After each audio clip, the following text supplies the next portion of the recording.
అని వాళ్ళు భావిస్తే అసలు ఏ ప్రభుత్వం ఓడిపోకూడదు అది వాళ్ళకి అర్థం కావటం లేదు. ఎంత చెప్పినా వాళ్ళకి ఒకే మూడు ఆ రోజు తెలుగుదేశం ఓడిపోకూడదు, ఇక్కడ బీఆర్ఎస్ ఓడిపోకూడదు. ఆ రోజు స్కూల్ చూసారా, ఈ రోజు స్కూల్ చూసారా అంటే నువ్వు కలర్ లేసి స్కూల్ మారిందంటావేంటి, నాకు అర్థం కాదు.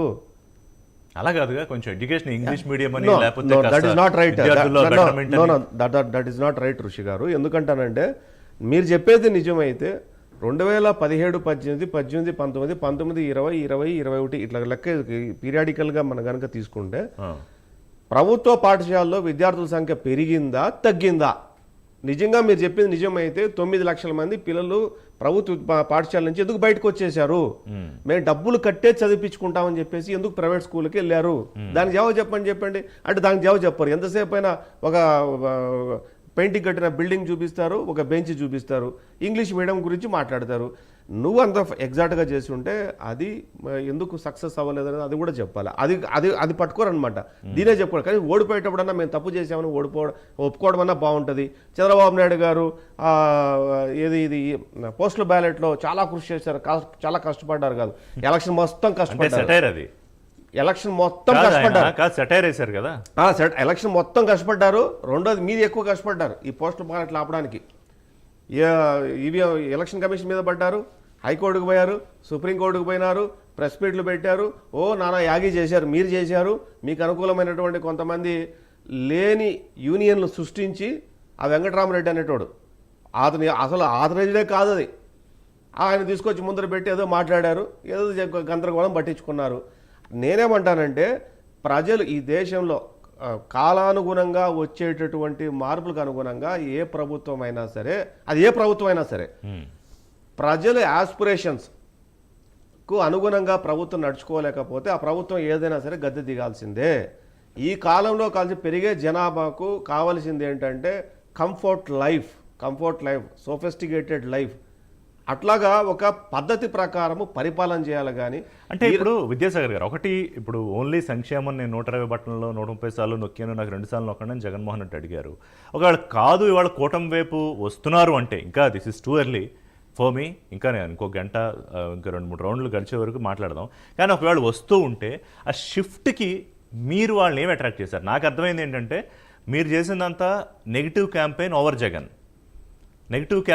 జగన్. తను చేసుకుందేమో ఒక రకంగా తను చేసుకున్న సంక్షేమ పథకాల మీద పాజిటివ్ క్యాంపెయిన్ చేసుకున్నారు. మీరు వస్తే సంక్షేమ పథకాలు ఎట్లా పోతాయని. మరి దాన్ని ప్రజలు నమ్మలేదు అనుకున్నారా? చాలామంది ఏంటంటే అమ్మో చంద్రబాబు నాయుడు చెప్తారు కానీ ఆయన పథకాల విషయానికి వచ్చేటప్పటికి ఇస్తారో ఎవరో అని చెప్పి, అంటే ఆయన విజనరీ అభివృద్ధి దీని మీద he's like a CEO of a company, ఎలా ఆలోచిస్తారో అలా ఆలోచిస్తారు. అది ఖచ్చితంగా కావాల్సిందే. కానీ బెనిఫిషరీస్కి ఆ భయం లేదు అని అనుకోవాలా? చంద్రబాబు వచ్చినా కూడా మన పథకాలు ఏం కావు అని అనుకోవాలా? ఒక్క విషయం ఋషి గారు, రైట్ అప్రాపరేట్ టైంలో మంచి ప్రశ్న అడిగారు. జగన్మోహన్ రెడ్డికి 2019 మునుపు బ్రాండ్ ఏం లేదు, ఆయనకున్నది ఏంటి? లెగసీ. రాజశేఖర రెడ్డి కొడుకుగా లెగసీ మీద ఆయన ఆ రోజు ఏదైతే చెప్పాడో, నేను ఇట్లా ఇది చేస్తాను, సంక్షేమ పథకాలు, ఉద్యోగాలు, ప్రత్యేక హోదా, లేకపోతే పరిశ్రమలు, పారిశ్రామీకరణ, ఆ తర్వాత రోడ్స్, ఇన్ఫ్రాస్ట్రక్చర్, రకరకాలు ఏదో చెప్పారు. అన్ని మనం రివైండ్ చేసుకుంటాం ఒకసారి.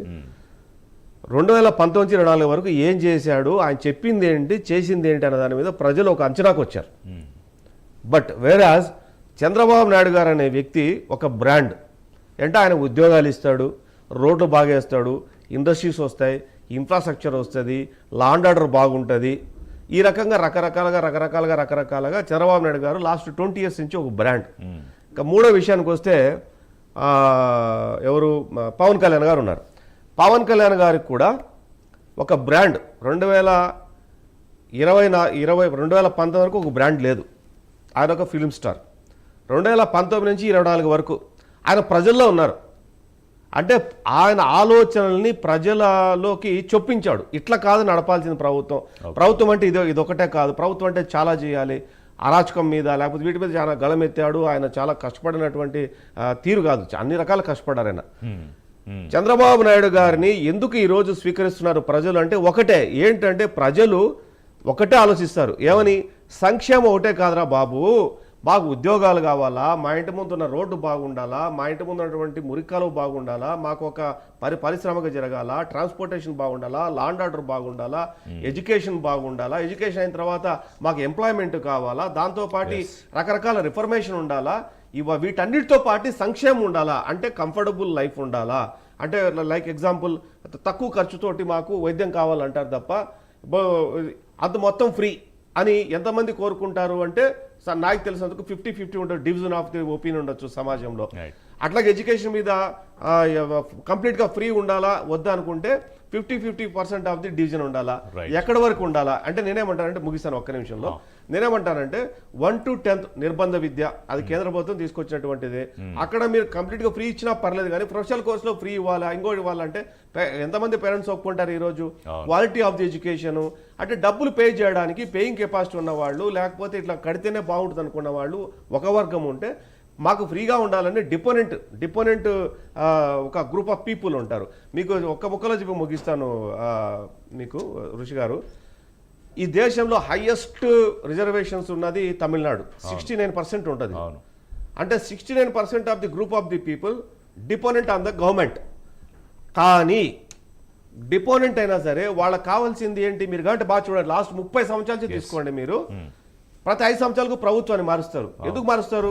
మీరు నేను ఛాలెంజ్ చేసి చెప్తున్నా, ఆంధ్ర తెలంగాణ కంటే మీరు తమిళనాడులో కన్యాకుమారి నుంచి చెన్నై వరకు మీరు ఎక్కడ తీసుకోండి, ఏ రోడ్డు తీసుకోండి, ఇండస్ట్రీలు తీసుకోండి, ఇన్ఫ్రాస్ట్రక్చర్ తీసుకోండి, రోడ్స్ తీసుకోండి, కెనాల్స్ తీసుకోండి, రైల్వేస్ తీసుకోండి, మీరు జాబ్స్ కానివ్వండి, ఆపర్చునిటీస్ కానివ్వండి, ఐటీ కానివ్వండి, ఏ సెక్టర్ కావచ్చు. మీరు చెన్నైలో మీరు పెరంబదూరులో స్టార్ట్ అయితే, చెన్నై 10 కిలోమీటర్ దాటి పెరంబదూరు స్టార్ట్ అయితే అప్ టు కాంచీపురం వరకు 60 కిలోమీటర్ల వరకు ఇండస్ట్రియలైజేషన్ అయింది. చేయగలిగారా మీరు?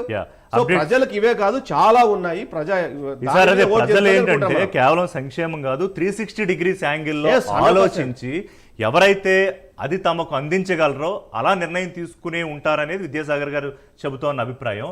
ఒకసారి పరిస్థితి చూస్తే లీడ్స్ 32 చోట్ల తెలుగుదేశం పార్టీ ఆధిక్యంలో కొనసాగుతుంటే 5 స్థానాల్లో జనసేన ఆధిక్యంలో కొనసాగుతుంది. అంటే కూటమి మొత్తంగా 37 స్థానాల్లో లీడ్లో ఉంటే కేవలం 2 స్థానాల్లో వైఎస్ఆర్సీపీ లీడ్లో కొనసాగుతోంది. అలాగే తెలంగాణ లోక్సభ చూసుకుంటే 5 స్థానాల్లో కాంగ్రెస్ పార్టీ రేవంత్ రెడ్డి సారథ్యం వహించారు ముఖ్యమంత్రిగా.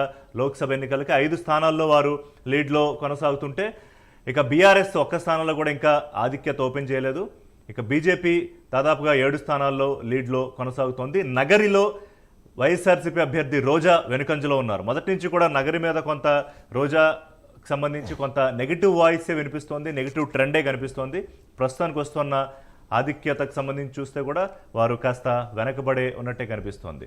రైట్ అరుణ్ గారు, ఇందాక విద్యాసాగర్ గారు జనసేన అధినేత పవన్ కళ్యాణ్ ప్రస్తావన తీసుకొచ్చి, అంటే ఎవరికి ఇందులో సందేహాలు ఏం లేవు, అంటే ఈసారి కూటమికి ప్రస్తుతం మనం చూస్తున్న ఆధిక్యత కానీ కాసేపట్లో ఎక్కడ ల్యాండ్ అవుతారనేది కూడా తెలిసిపోతుంది కూటమి.